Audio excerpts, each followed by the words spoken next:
Father John Fitzpatrick was born August the 8th, 1934.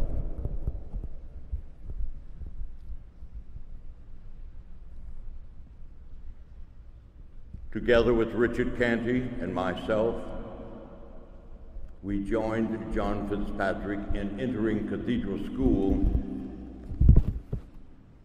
in September of 1940. And there we were taught by Sister Mary Rose, who was almost as tall as we were.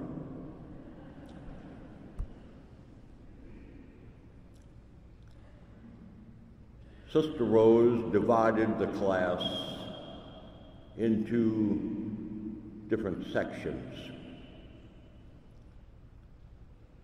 And she chose for the names of the different sections of the class birds. Some were blue jays, others were sparrows. Father Fitzpatrick, myself, Richard Canty, and Jimmy Fogarty were in the canary group. And we were very happy to be in that group. It was only later that we learned that in Sister Rose's mind, the canaries were the slower group.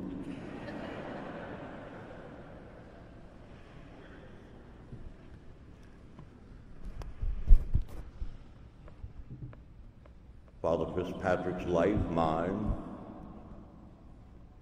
centered around the cathedral, the CYPA, Troop Square,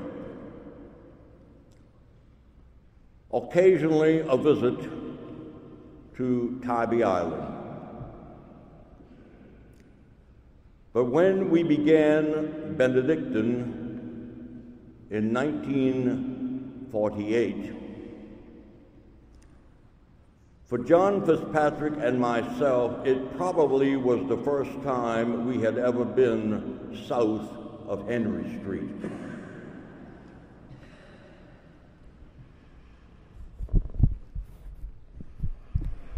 And in Benedictine,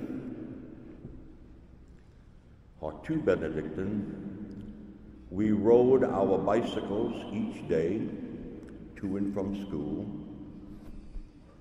or we hitchhiked, and eventually Jimmy Fogarty took possession of a Model A Ford. And each morning he would come by,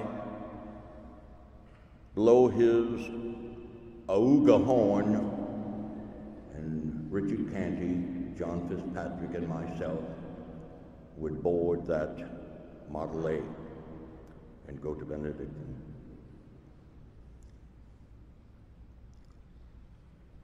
Troop Square, right below us here,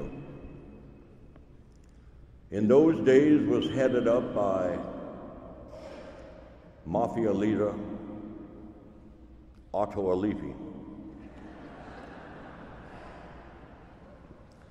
But he was generally kind and good to us if we did what he wanted us to do.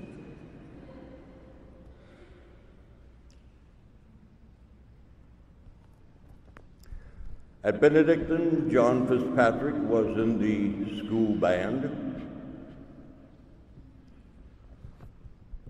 and he and I, after 4 years, achieved the unenviable rank of private first class.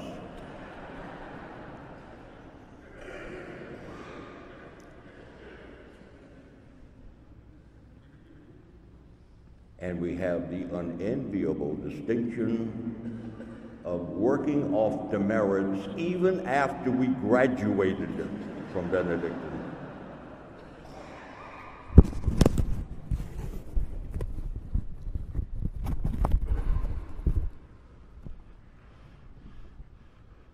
We both learned to smoke on the back steps of Cathedral School at night.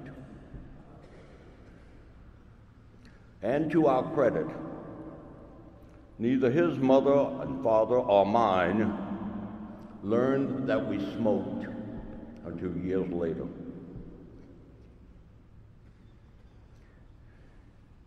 In 1952, he and I boarded the train here in Savannah for St. Bernard Seminary in Cullman, Alabama. We were there for 2 years. And in 1954, we boarded the train for Baltimore, Maryland, St. Mary's Seminary, as students for the Diocese of Savannah, Atlanta.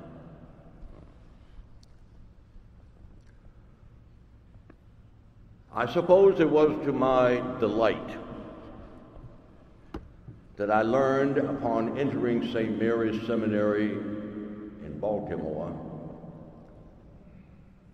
that Fitzpatrick had to take remedial Latin. Now, this was after 4 years at Benedictine in Savannah and 2 years at St. Bernard. However, I was reduced to nothingness when they told me I would have to take remedial English.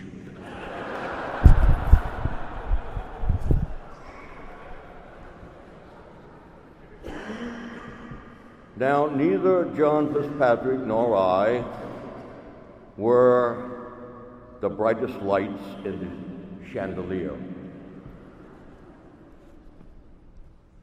In fact, we were in that division of the seminary class.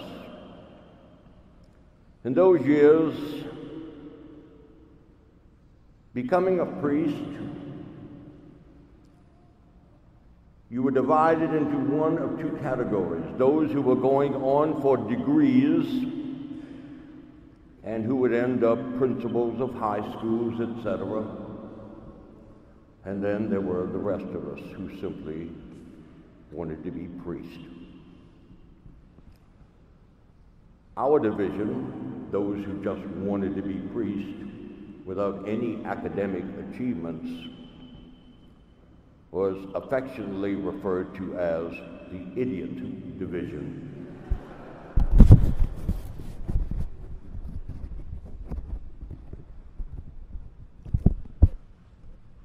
John Fitzpatrick and I were ordained May the 7th, 1960, for the Diocese of Savannah, here in our home parish, the Cathedral. He was number 24 to be ordained for the diocese. I was number 25. Only a few years earlier, the diocese had been divided. Atlanta became its own diocese. The priests of the Diocese of Savannah, Atlanta, were divided between both areas. And hence the fewness of diocesan priests in both areas. Fitzpatrick, number 24, I, number 25. And his first assignment was to Monsignor Thomas Sheen, pastor of St. Joseph's in Macon, and I to Monsignor Herman Dimel in Columbus, Georgia, Holy Family Parish. Fitz, as I called him,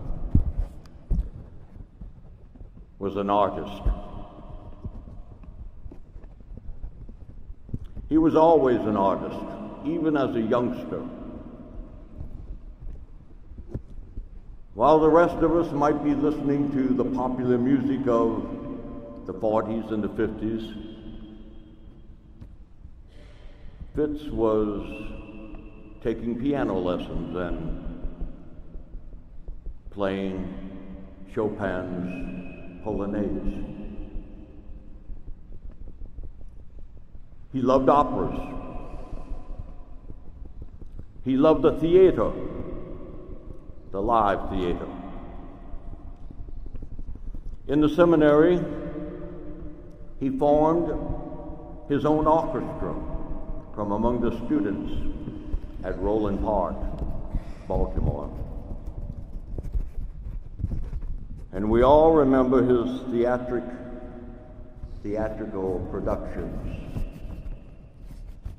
at Aquinas High School over the years in Augusta.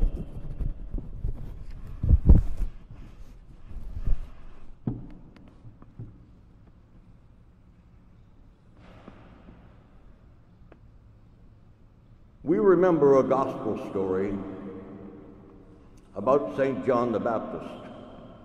And there is a striking similarity between St. John the Baptist and Father John Fitzpatrick. It's so easy for you and me to look back and make all kinds of judgments about the way people should have seen things in the days of Jesus. If only we had been there, things would have been different, so we think.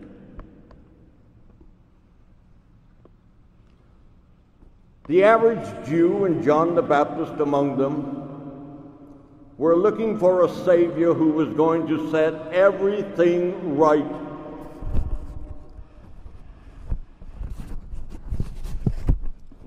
There was going to be food in every home, security in their land. There was going to be peace. The Romans would have gone home long since. They would have been their own people living in peace. And all of this was the expectancy of John the Baptist and the rest of the Jewish community.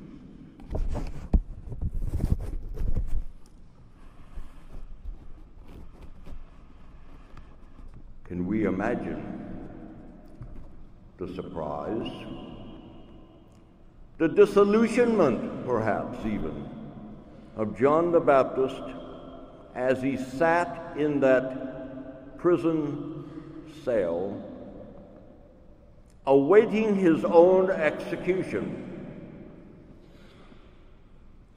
He was the one who introduced Jesus, the Messiah. He was the one who was hoping that Jesus would set everything right. And here he was in a prison cell, soon to be beheaded. Now, John had a following, a rather large following. Many of his followers he had pointed in the direction of Jesus, and they began to follow Jesus. But there were still some who continued in the path of John the Baptist. And John the Baptist summoned some of his followers to his prison cell and sent them to the Messiah, Jesus, with a simple question: are you he who is to come? John had his second thoughts now. Or should we look for somebody else?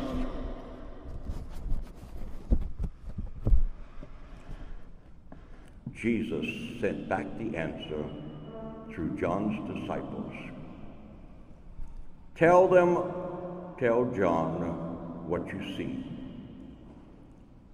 The lame walk, the blind see, the poor have the gospel preached to them, and blessed are those who are not scandalized in me.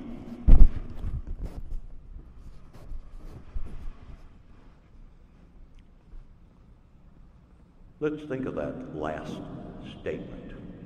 Blessed are those who are not scandalized in me. Because, in a sense, we all are, from time to time, scandalized by Jesus. Why does he allow such suffering in this world? Oh, theologically and so forth, we've come up with all kinds of answers, trying to answer it. Injustice. Why does God allow injustice to continue? We've tried to come up with answers.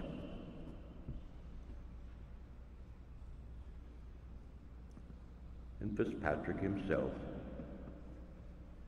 a man who was accustomed to suffering, he was always, as I remember him, fragile physically in body. He had many illnesses in his 73-year life.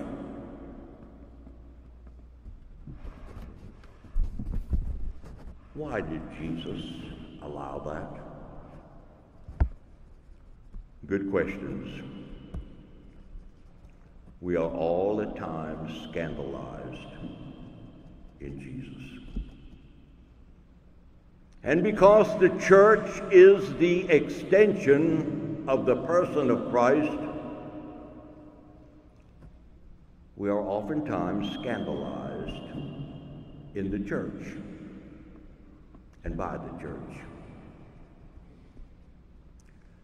It doesn't mean that we're justified in being scandalized,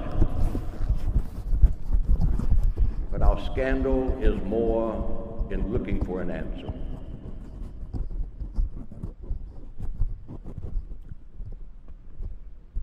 Fitz was always physically fragile. Like his namesake John the Baptist, his work as a priest was to introduce others to Christ, and Christ to others, and to suffer like John the Baptist and like Christ, one illness after the other,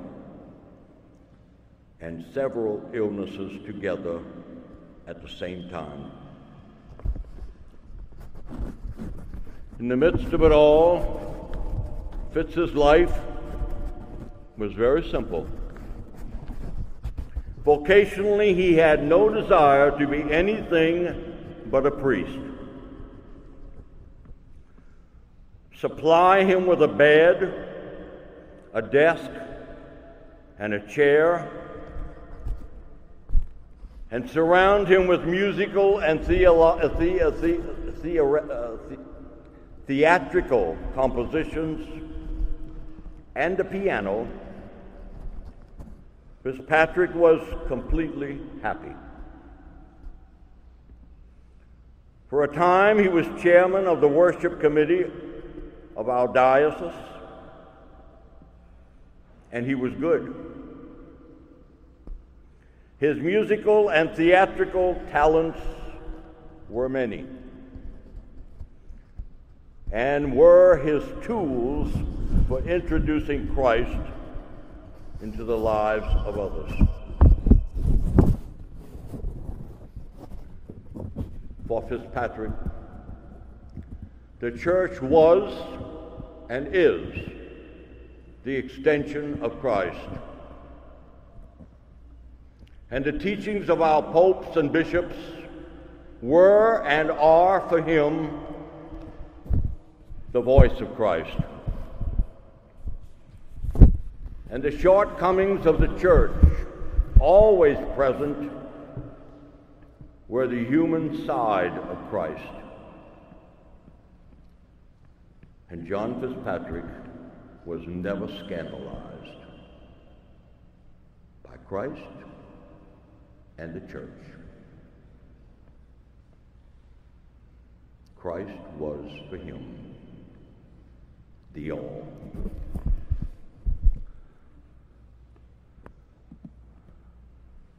St. Paul said it well.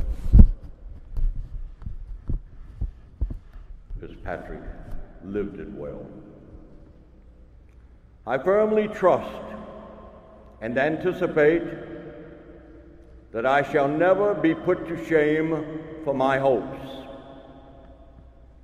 I have full confidence that now, as always, Christ will be exalted through me, whether I live or die. To me, life means Christ, and dying is so much gain. Now I conclude with the fact that in the seminary there were many times in Fitz's life and in mine when we were tempted to simply pack our luggage and go home. We got down. Perhaps one of the professors was bearing down on one of the other of us, or both. Perhaps we had flunked a test for which we had studied very hard. And on such occasions, we had ways of helping one another through the problem. And this is the way I helped Fitzpatrick. Oh, Johnny, heavens above, what makes me love you so? You're not handsome, it's true, but when I look at you, I say, oh, Johnny, oh. And in the words of St. Thomas More, pray for me, Fitz, as I will for you, that we may merrily meet in heaven.